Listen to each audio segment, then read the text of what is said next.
Tabernacle in the wilderness. Tabernacle obviously was something that would move.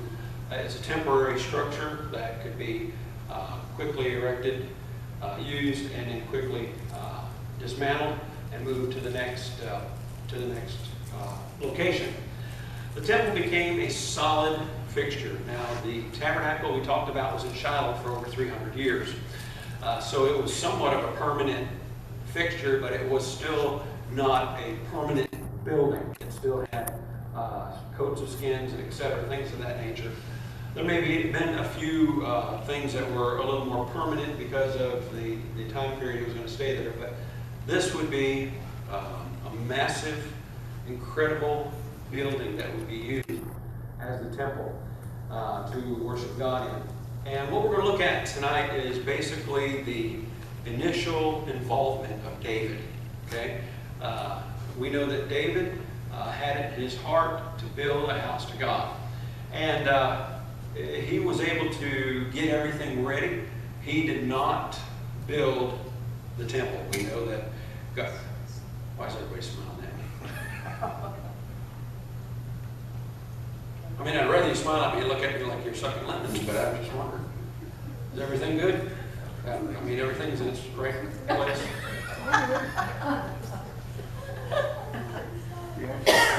Okay. It's probably just that bunch over there. But we'd never get any problems out of this one.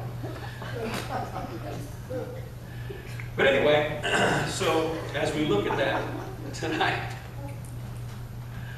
we're going to move along. There we go. Okay.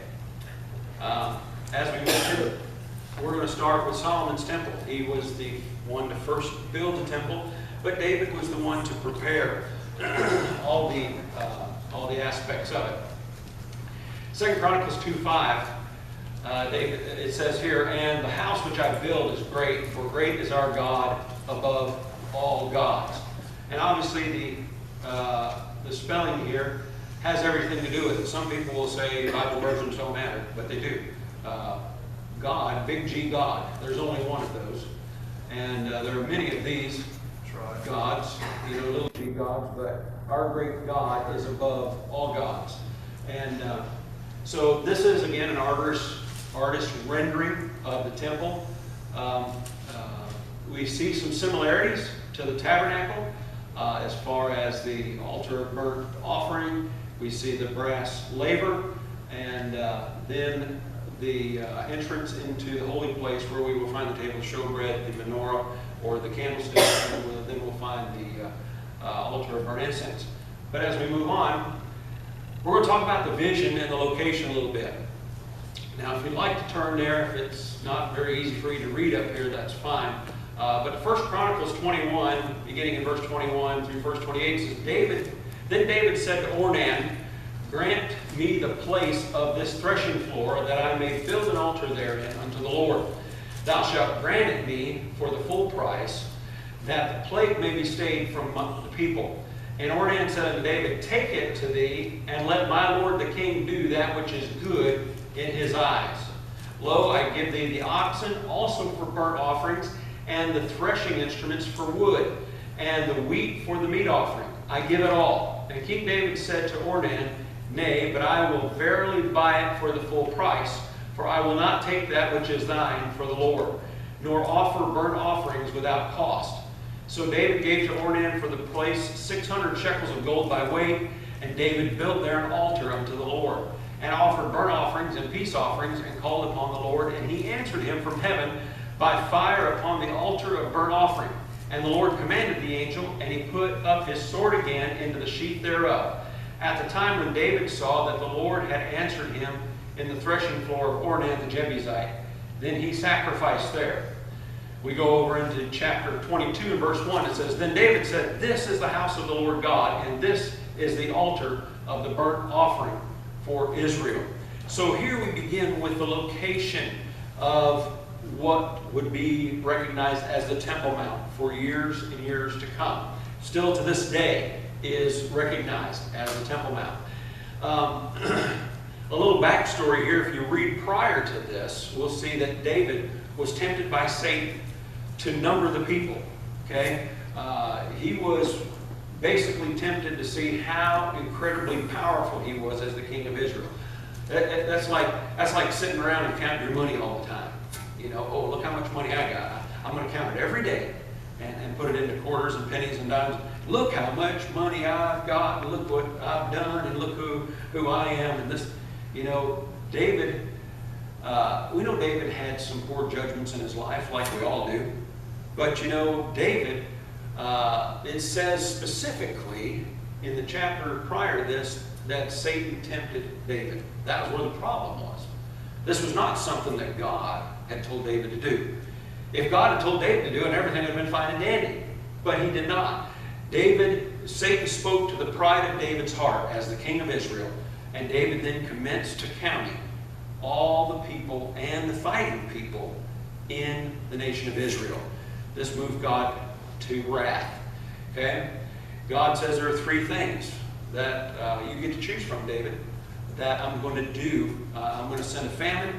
I'm going to send a pestilence. Yeah, nice job, preacher. What's the third one? Don't lose battles. Huh? That's right. That's right. He was going to lose battles. That's right. Thank you, brother.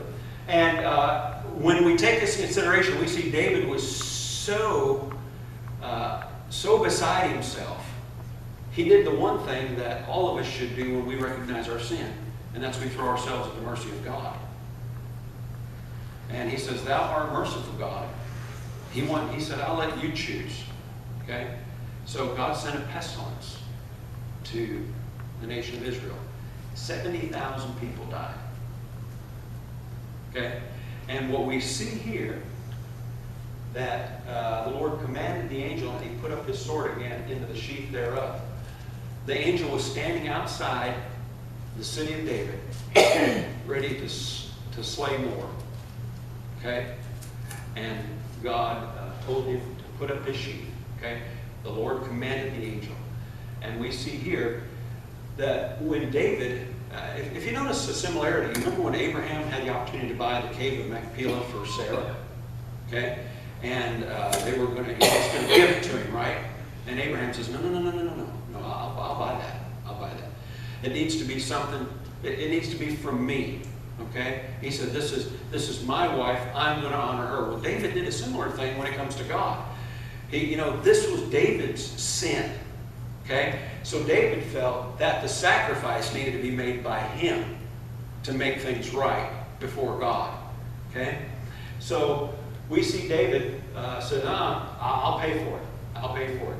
600 shekels of gold by weight. I don't know what that measures out to today, but that's still a pretty penny. Okay? Still a pretty penny. And we see David built an altar. And the really neat thing about this, if you look here, built an altar there unto the Lord and offered burnt offerings and peace offerings and called upon the Lord. And what does it say? And he answered him from heaven by fire upon the altar of burnt offering. Do you remember the one thing about the altar of burnt offering in the tabernacle? That fire was never supposed to what? Go out. It was never supposed to go out. Yeah. And so God sent the fire to take the offering. You remember Onan said he was going to give him the tools of the threshing floor for wood to burn, right? David says, no, I'll take care of all that. He says, this is my deal. This is between me and God. I brought this on our people. Okay? So we see the threshing floor of Ornan, the Jebusite, which the threshing floor of Ornan, and we're going to look at it here in just a moment, is in a very interesting location, historically speaking. Okay? So as we move on, it says in 1 Chronicles 21:26, and David built there an altar unto the Lord and offered burnt offerings, and this was in our other text, but I wanted to highlight this. Burnt offerings and peace offerings, and called upon the Lord, and he answered him from heaven by fire upon the altar of burnt offering. So we move down to Genesis chapter 22 and verse 2. We see another place where God was speaking to someone, and he said, take now thy son, thine only son Isaac, whom thou lovest, and get thee into the land of Moriah, and offer him there for a burnt offering upon one of the mountains which I will tell thee of. Who's God talking to here? Abraham. Talking to Abraham, right? And he told him to go upon one of the mountains in the land of Moriah. Okay? So we get down to verse 11, they've arrived, and Abraham's got everything in order. He's got Isaac on the altar. He's ready to take his life. In verse 11 it says, "The angel of the Lord called unto him out of heaven and said, Abraham, Abraham. He said, Here am I. And he said, Lay not thine hand upon the lad, neither do thou anything unto him, for I know that thou fearest God, seeing thou hast not withheld thy son, thine only son, from me. And Abraham lifted up his eyes, and looked, and behold, behind him a ram caught in the thicket by his horns. And Abraham went and took the ram and offered him up for a burnt offering in the stead of his son. And Abraham called the name of that place Jehovah-Jireh, as it is said to this day, In the mount of the Lord it shall be seen." Two men were on this same location, several hundred years apart. God spoke to both of them. God received an offering from both of them. Okay? What is so important about this location? Mount Moriah is the place where Isaac was sacrificed. Mount Moriah is where David made his sacrifice on the threshing floor of Onan, and then would erect the temple. So this same location would be the place that the temple would be erected many, many years afterwards. You look here at this map, and I don't know if you can see it or not, but it says threshing floor of Araunah. Well, Samuel calls him Araunah. Okay? In the book of Chronicles, First Chronicles, he's called Ornan. Okay? And this is not an uncommon thing. You know, sometimes people are known by different names. But as we see, this is this name used in 2 Samuel, and it is the same person as Onan in Chronicles. So, this right here is the location of the threshing floor of Araunah. This is the same location recognized today as the Temple Mount. The Dome of the Rock, or the Mosque of Omar, okay, sits roughly in this location right here. Okay. Now, when you start researching it and looking, there are people that believe that it was a little further south because this is David's and the Spring of Gihon, and there's all kinds of arguments out there, but nearly all of the evidence points to this location right here. And honestly, the Arabs or the Muslims believe that now, Sister Cookie, you went to Israel, right? Were you allowed in the mosque? Did you go in the mosque? Yes. Did you see the rock? Yes. Okay, now that's the traditional site of where Abraham offered Isaac. Okay, we're not allowed there anymore. You know, I've been there 4 times. And no, you don't go in there anymore. You know, I realize it's very ornate, and there's a lot of hangings and sculpture or pictures, you know, kind of different things. But this is believed to be the location where Isaac was offered by Abraham. So, again, what did the offering of Isaac picture? The offering of Christ. The offering of Christ. What does the temple and its purpose picture? Points to Christ. Points to Christ. So we see here again, these things aren't mistakes. They're not coincidences. These are perfectly placed things to show us, to get, you know, because we have a tendency of not taking God for His word all the time. You ever notice that? Well, we say we're Christians, we believe the Word of God. Have you ever doubted God? We all have, right? But then God will show you something like, okay, look here in your life. Not only does He show us, but somehow He shows the whole world. You know, wow. I'm so amazed every time I have looked upon the Temple Mount and I see this mosque, this big golden dome. And the king of Jordan, King Hussein, he coated that, or he had that thing covered in gold. I forget what year it was. It wasn't always that way. And I thought, man, here it is, a beacon. And I know that the Muslims are going, we're claiming this spot.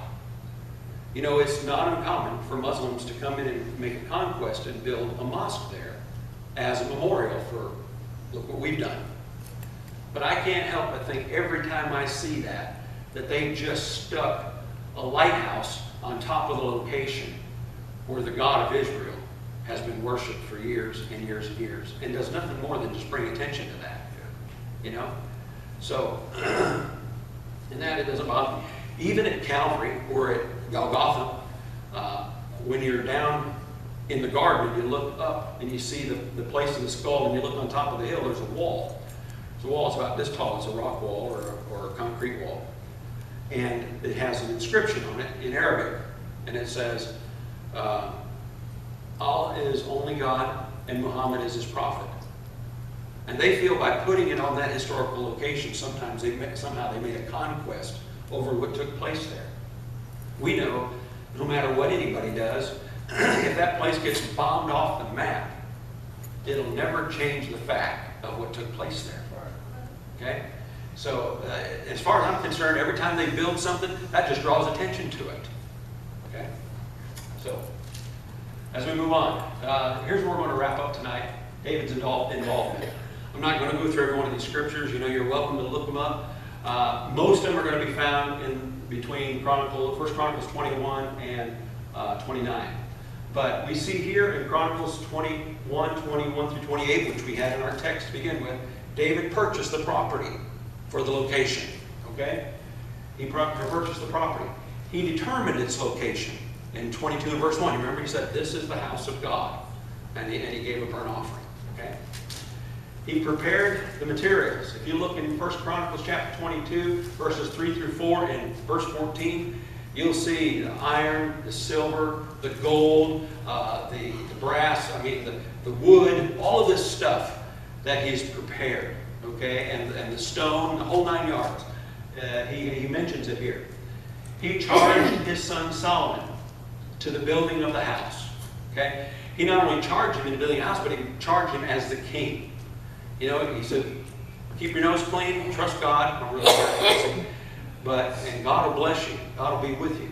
Okay? He lined up the workmen.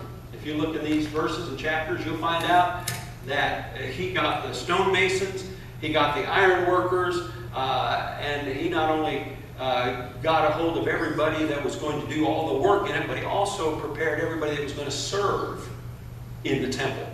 He set up all of those things according to the way that they would go. Okay? And we see that over here in 1 Chronicles 23, verses 2 through chapter 29 and 9, because it breaks down every tribe and and there are different families within every tribe, and etc. Okay, he made his son Solomon king of Israel. 1 Chronicles 23 and 1. Remember Adonijah tried to rise up and take the throne. That didn't work out very well. Absalom wanted to be king. He tried to overthrow his daddy. That didn't turn out well for him either. Okay? Besides, David had promised Bathsheba that Solomon would be the king. He would be the heir that would be the king. Okay? He rejoiced. And let me back up. I believe in this passage here, there's several chapters involved, I realize. But he also reminds those that are the servants and or the captains over the people. You know, remember why was David not allowed to build a temple? Man of bloodshed. Man of the sword, man of war, man of bloodshed, all that. Absolutely right. He killed, remember, even before Saul was out of the picture, Saul had killed his thousands and David had killed his 10,000. So how many more was it in the 40-year reign that he held as the king of Israel? So David was a man of war, but he said to them, he says, now you have peace on every side. You're able to focus on building this house of God. You remember when they would come back after the Babylonian captivity and they would build the wall of the city of Jerusalem, what would they do? In one arm they'd have a sword, and in one arm they'd work. But here, not at this time, this is prior to that captivity. This is before the divided kingdom. This was, prior to the son of Solomon messing everything up. But we see that he reminded them, you've got peace on every side. Why do they have peace on every side? Because for the last 40 years, he whooped the fire out of everybody that was around him. Yeah? They were all like a bunch of little pups around him at that time. They didn't have to worry about anything. Okay? And we see here in 1 Chronicles 29, 10 through 20, that he rejoiced and blessed God. We see a beautiful song of praise or a prayer that David gives as a result of God's goodness and His ability to be able to put together all the articles for the tabernacle, for the temple. And then finally, in 1 Chronicles chapter 29 and 28, the Bible tells us that David dies. Okay? So, David did quite a bit in the way of getting things ready for the temple. He was just not able to erect it. And even though David was a man of war, what's the one thing that when you think of David and something is said about him, what's the one phrase that you always associate with David and his character? He's a man after God's own heart, right? Does that mean that, well, like when we say that, that's a person after my own heart, that I like that person? Back, 60s language, I dig that person. Not so much as the fact that David really was after God's heart. He desired a fellowship with God, even when he sinned. You remember when Nathan came to him in 2 Samuel chapter 12 and said, hey, there's a man that's got sheep, and another guy's got a lot of sheep. His friend came by, and that guy went over and took the little sheep. And he says, man, I'm gonna wipe that guy out. Who is he? And he says, thou art the man. Psalm 51 then gives us David's psalm of repentance and how he was broken. See, that's a big difference right there, folks. We make mistakes. We're bound to make mistakes at some point, but it's how we deal with them once we're confronted with them. Even today when it comes to church and whatever it is you got going in your life, you got two choices. When you're confronted with your sin by the Word of God, you're either going to turn tail and run and get mad and do whatever you want to do, or are you going to get out on your face before God and say, God, I'm sorry, and you're going to move forward in your relationship with Him. So this is why David was a man after God's own heart. It's not that he didn't mess up. He absolutely messed up. But you would see him come back to God when he would realize the severity of his sin. Okay? So that's a little bit of an introduction. David, set the place under leadership of the Lord. And it happened. Some of the most incredible things, if you ever stop and think about this in your life, some of the most incredible things that ever happened to you in your relationship with God come right after some big, stupid, bonehead move that you made. And you know why? Because God's sweet like that. When you're, man, I was an idiot. I shouldn't have done that. I'm not worthy of it. And then when you come back to God, and He looks at you and He says, come here, youngin. Come here and let me love on you. I forgive you. You're like, man, I sure didn't deserve that, but I'm so thankful that He's like that. And that's some of the sweetest times. That doesn't mean, it doesn't mean like the old saying where a husband and wife says, we fight all the time because we love making up. That's not an incentive to fight. That's not an incentive to sin because God is so sweet when He forgives you. But the fact of the matter is that God will forgive when you repent. And that's what's sweet about it. Okay? Any questions up to this point?